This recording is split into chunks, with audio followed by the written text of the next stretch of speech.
Hi, my name's Kenzie. I'm a junior at NAU studying nursing, and I always wanted to go to college out of state, but I chose to come to NAU because I had a full ride, and I'm so happy I did. I met my best friends, and yeah, I love Flagstaff. I love going shopping, hanging out with my friends, watching Grey's Anatomy. Yeah, my story with Christ is kind of a roller coaster. I was born Catholic, and I was practicing going to church and everything until my parents divorced, and then throughout high school I didn't go to church at all, and I had no relationship with Christ. And it wasn't until I came to college and attended the Newman Center and went to retreat for the first time where I really experienced Christ again.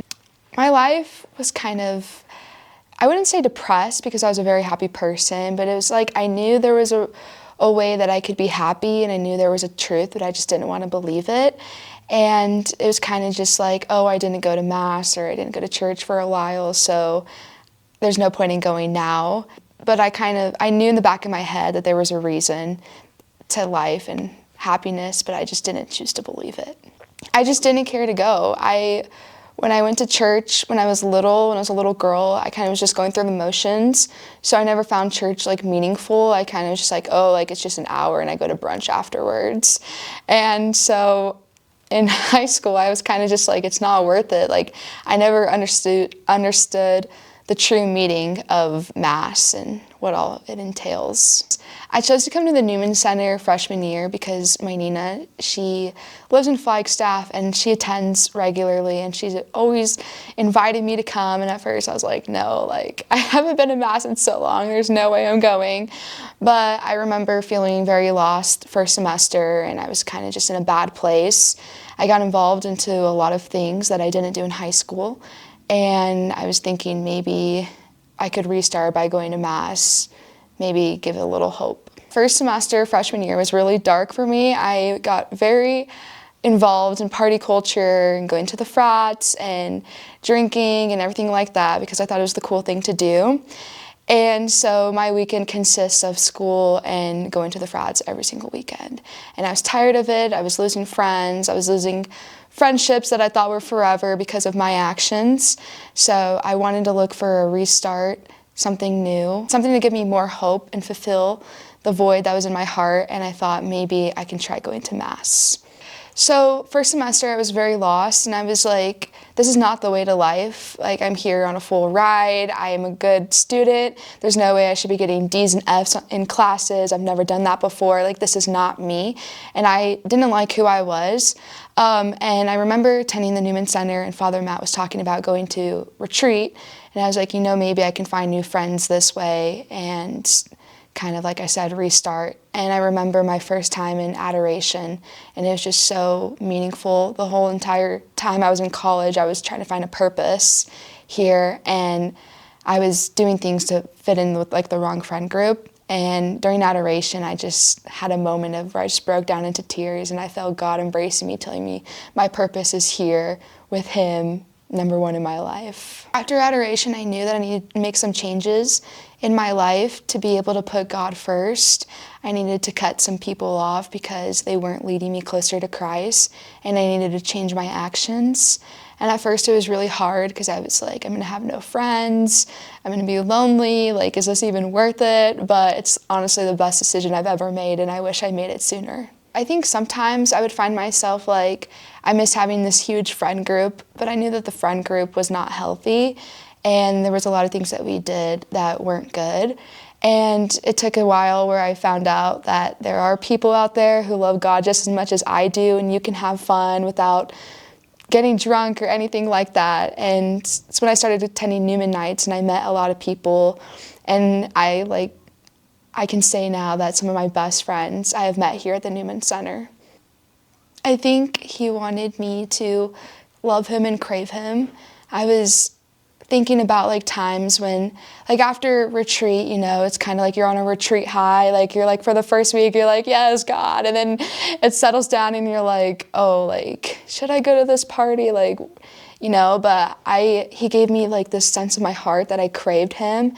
And I knew that His love meant more to me than like an alcoholic drink or going to this party. Like, that party was only good for like 2 or 3 hours, but like loving God and putting him first fulfills your heart for forever.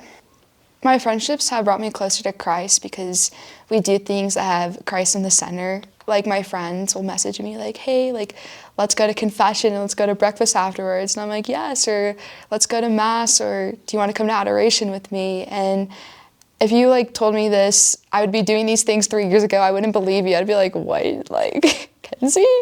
But it's so amazing. I never have to try to change myself or try to fit in or lie or do things like that to fit in with my friends now, like I did in the past. And it's just, I can be myself and they love me for me, and it's just amazing. My life is truly amazing knowing that Christ loves me. Sometimes people are like, is Jesus real? They always ask me, try to explain to them. And I look at myself from like before I had Jesus in my life, and I look at myself now and I'm like, yes, Jesus saves, Jesus is real. It's just truly amazing. I feel like I wake up every day happier, and I go about my day and everything is just brighter and more beautiful. And I wouldn't say I was super depressed before I found Jesus, but I was sad, and I was just like, why is this happening to me? Or like I had no hope in anything. But now I wake up with a smile on my face, and I thank God every night before I go to bed for all the blessings he gave me. My experience with my struggles, or handle my struggles now, is I say something to myself every time I'm like in a hard spot. I said, let go and give it to God. That's kind of just like my mentality that I say now, because I do feel tempted sometimes to go back to my old ways, or I'm like, you know, one time won't hurt, but I know that, like I said earlier, his love for us is greater than that, and it won't fulfill me. It'll only like make me happy for like 5 seconds or an hour or whatever. It's not going to make me happy for the rest of my life. So I just pray about it and sometimes talk to my friends about it if I need to, but I love saying let go and give it to God. If you're questioning God's love, or if you're questioning if you should fully surrender to God, or you're in a tough spot or what you should do, definitely pray about it. Just remember being like, is it all worth it? And I said, I'm gonna give it one more shot, or just have a little bit of hope. And now I've like, best decision I've ever made. I wish I did that sooner, but everything does happen for a reason. And so I'm thankful for the Newman Center and for the retreat and everybody who led me to where I am, and all my friends that I'm thankful for that God sent. Prayer is part of my everyday routine. I honestly feel like sometimes I annoy Jesus by praying every single day, but I know that's not even possible. I wake up and I pray, and just throughout my day, I'm always talking to God, like, oh, like, how's it going up there? One time I saw this like picture, and it was just like Jesus sitting at a table, and there's like an empty chair. And so I always think about that, like he's always waiting to listen to you, and he wants to hear you, and he's always waiting to talk to you.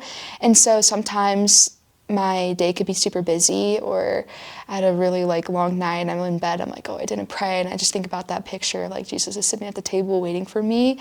And so I always try to pray throughout my day, and especially morning and night. I start my day off with a holy hour of just praying and reading my Bible. And since then, I feel like I'm ready to wake up. I'm not like, oh, hit my alarm for 5 more minutes. Like I'm ready to wake up, start my day, and it's just the best way to start.